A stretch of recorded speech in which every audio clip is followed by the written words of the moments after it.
nearly changed, well, absolutely changed video review. This is the Ptera Charge Morpher, and the reason why it's changed is because I was going to show it off. I was going to review it in the previous video, which was the Dyno Superdrive Saber video, and the reason as to why I didn't do that is because this thing, since it doesn't have an off switch, it just ran out of batteries. Like, it just created a massive headache. So while that was part of the previous video, I ended up having to cut it out, and as a result, because this item will be so simple to review, this is going to be a double review video when the other item will be the Lionfire Morpher, which is here. So come to that later in the second part of this review, but first we're going to review this Ptera Charge Morpher. Now, according to my charger collection, this fossil Ptera charger is the charger that comes with this Morpher, but that doesn't seem right to me because it should be the normal Ptera charger and not the fossil one. So that's confused me, but that's what my collection says to me, so I'm just going to have to believe it.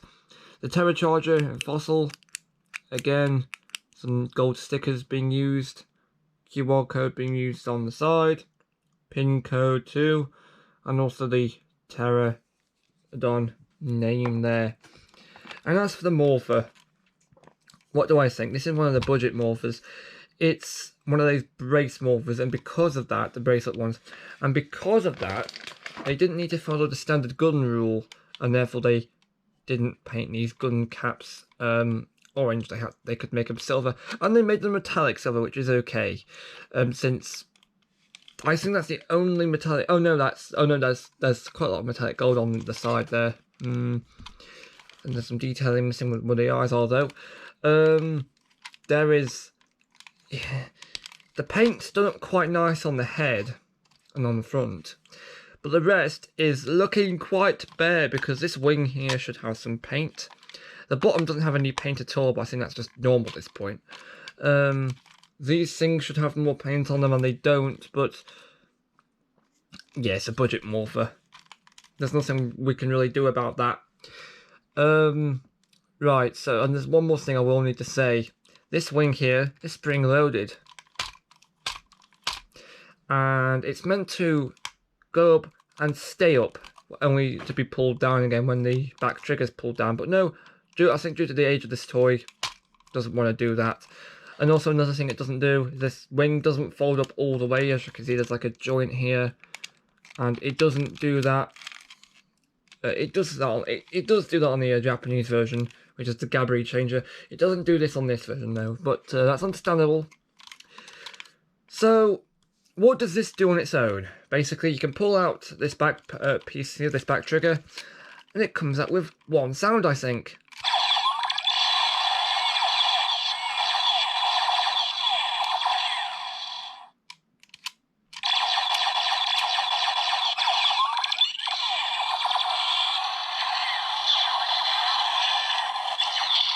And that's all that happens. You can kind of spam it if you want.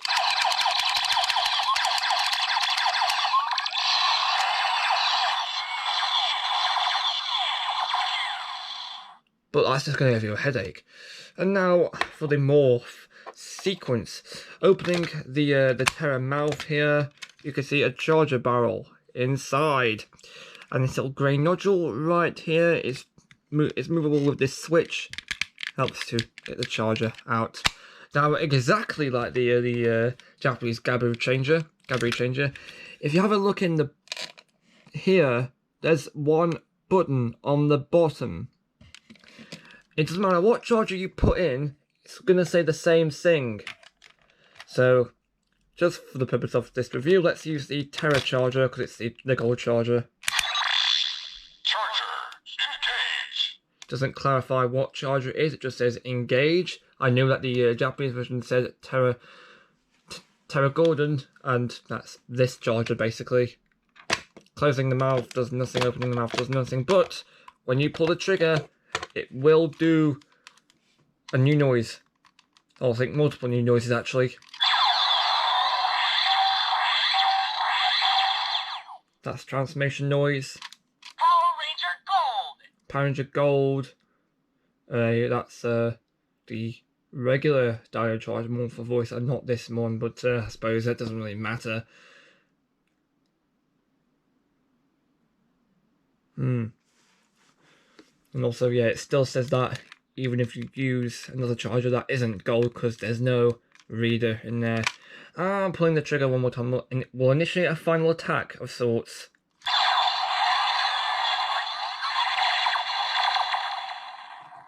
And it cycles through all of these noises. Power Ranger Gold. So it's nothing too special. And the removing noise, removal noise is the normal one. It's a bit tight in there. And to prove that you don't need to, and to prove it's just it's nothing, basically nothing in this barrel, I'm going to put my finger in it, and it will still work. Look.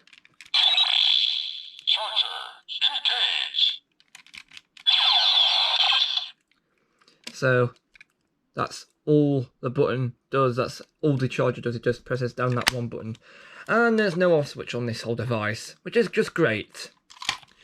Right, and now we can move on to the next part of this review, the Lionfire Morpher. Now, this indeed came with a special power star, which I am having to search for because I didn't search for it beforehand. Yes, this is 100% my fault. Where is it? Probably going to be right at the bottom of this box. Okay, found it. Just going to put the rest of this lot back ultra quickly. Not easy to do this, let me tell you. I've got a lot more gimmicks in this tub than you think. Gimmick items.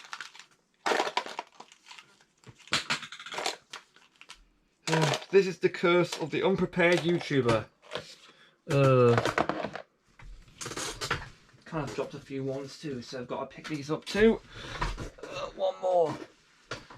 Is that all of them? I think that's all of them. Good. Right, so this is indeed the Lionfire Morpher. And first off, let's just look at the Power Star first, quickly. This is a Power Rangers only Power Star, this does not appear in the Ninja at all.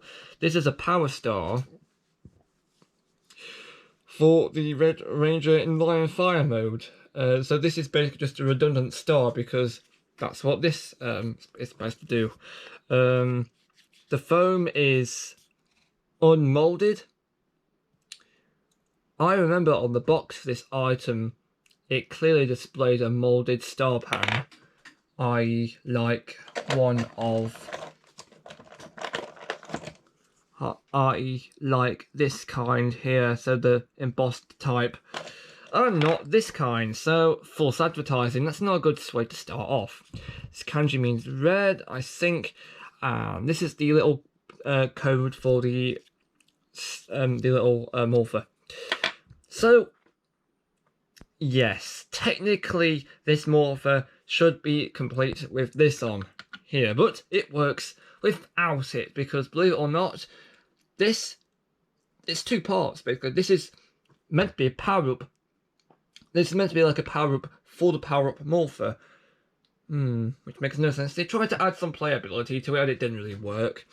I remember the Japanese Shelby changer had literally it felt like it was lacking in playability for us from like a quick glance, but we'll check this piece out later. We've got to check this out first though. This is a complete disgrace. It's just a massive black block of black plastic. It is. Now, yes, the handle is easy to remove and attach. It's got that going for it, and the moulding isn't too bad either. But the paint on this thing is non-existent. I think this is the only item I've seen that has no paint on it. It is non-existent. They added some missile shooters to the front, probably because they were trying to rival Nerf at the time. Don't know why that is. This little thing shoots out the missiles, but this is very difficult to pull out. And pushing the yellow button here will shoot. Now, I've got a major gripe with this toy. Half the sound, or nearly all of the sounds that this thing makes, you need to pull this out to activate them. And because of that, yeah, I'll do it like this. Another major gripe, right, is that the speaker for this toy is where you put the power star, so that the power star will cover the speaker. And I don't know about you, but I think this looks completely ridiculous. This just looks stupid because the power star's obviously too small for this entire thing. But all right, whatever floats your boat, I guess. I guess it works. As long as it works, it's fine, I guess. And one more thing. Normally on these items, there's usually one small button that's activated by a power star, which is this one. But you have another button here that, if it's pushed multiple times, will activate the lion fire noise. But we'll get to that later. For now, let's just turn it on and hope for the best. Turning it on will give you this normal standard on sound. Now, pulling the trigger when it's turned on will just activate whatever mode it is in currently, which is the lion mode.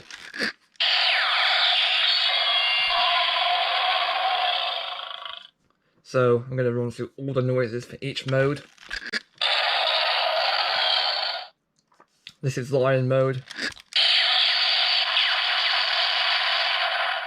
Even though that just sounded like an explosion.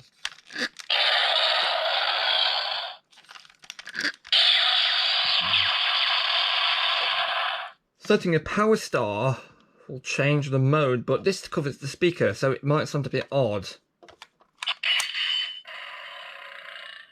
That's lion mode again. Actually, shouldn't I put another power star that's easy to remove? Let's try the Storm Star Hurricane mode, which came with the golden Morpher, which should be coming within 2 videos time, because I'm going to try and get the Ghost Morpher done next video. That is the car mode. Revving noise. That's like a balloon noise, I think. Wheel screech. So it gives you about roughly 3 noises for each mode, which is a lot of sounds, but... Next mode. Lasers.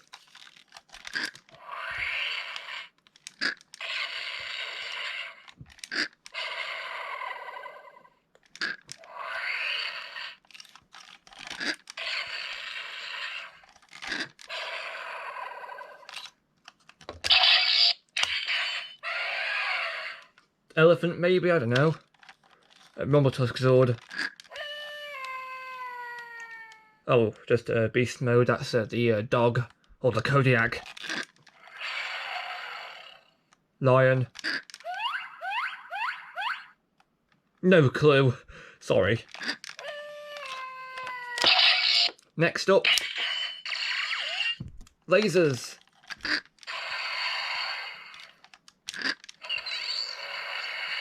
Or machinery.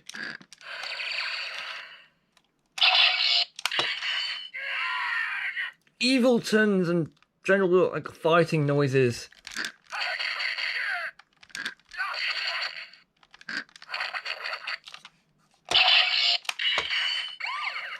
Emergency vehicle.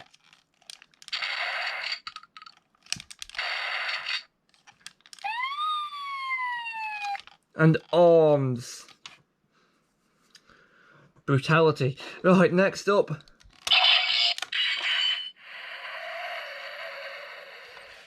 Wind. Or bricks or metal or something. Fire. Elemental in this case. Music. Sound effect spam.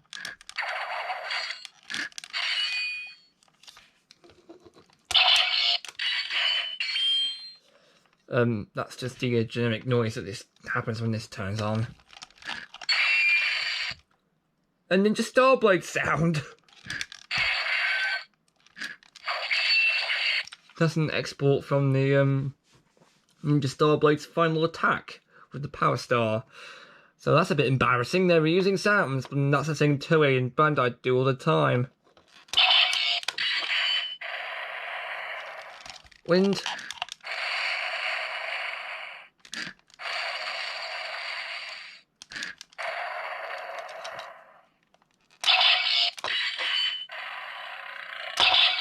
And back to the line.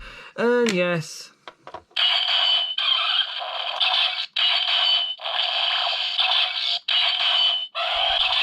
It normally is a lot louder, but because of Power Star, that's a major design error.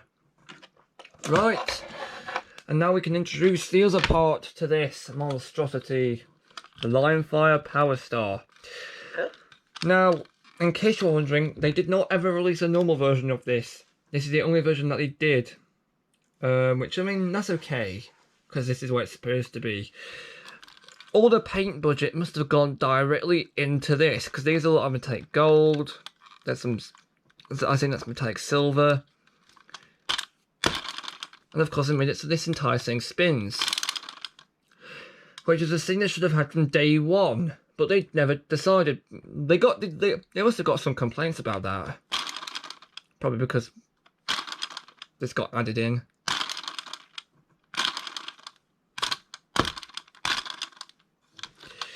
This is the translucent plastic with the kanji. I mean, that's okay. The moulding's done not bad. This does spin both ways. Turning it over, you can see that the translucent plastic does appear on the other side too. This is a little guard that comes up. We'll get to that later. And you have some release buttons, release triggers here. And lastly, you've got this little stick thingy here. When you spin this, this moves up and down. This is because when this happens, it pushes down on this little button here, and that's what causes the sound to play. Attaching it won't give you any new noise. And neither will removing it. To removing it, you need to move these little release switches. The only new sound that this gives you is when you spin it. It'll give you this little song.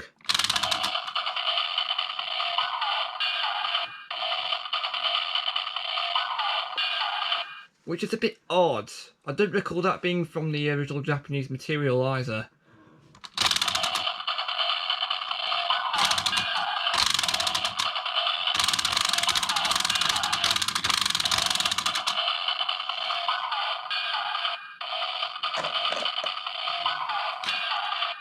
Powerful Ranger says party night. Right, that is everything this does for sounds.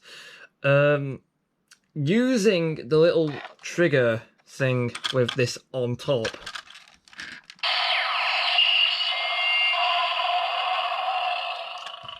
Won't give you anything different. I'm sorry.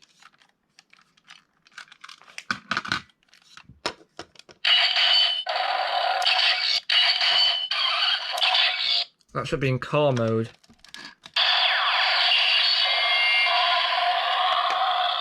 But by removing the star, it defaults back to the star, the lion mode, which is a bit of a shame because, again, this covers up the entire speaker.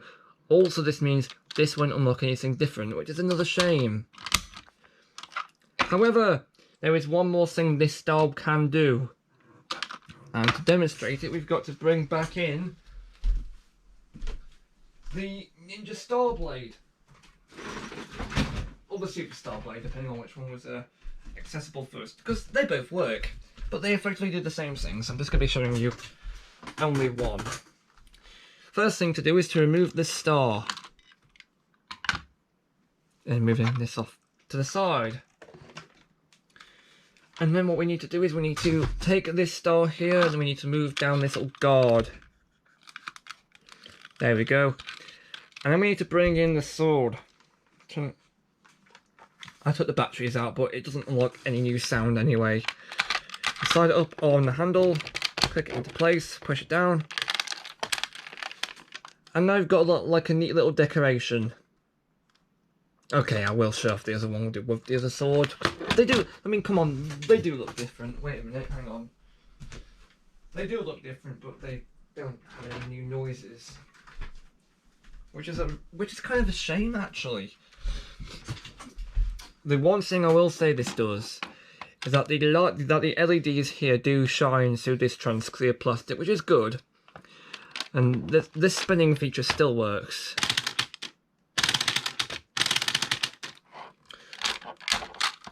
But there's nothing for the little switch to that moving thing to push here. There's no like inner button, it's just this button.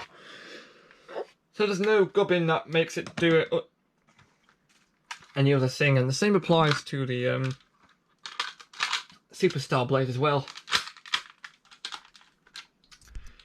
Here it is on the Superstar blade. It literally doesn't do anything different. Spin this, it does nothing.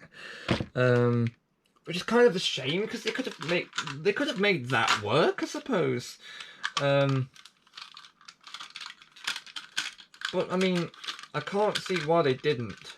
Well, probably to save budget or something. But still, it sucks a bit how they didn't make that work. Right, so that'll do it for this video. The next video, of course, will be the Gosei Morpher, which is here. And also, I have my own power card collection to show off, which is in this box, because the power cards work in this Morpher. And spoiler alert, details-wise, they're actually mostly correct, the Gosei Morpher, between the Tetsuda. So, this will be the next video. Until then, Mondays are ours!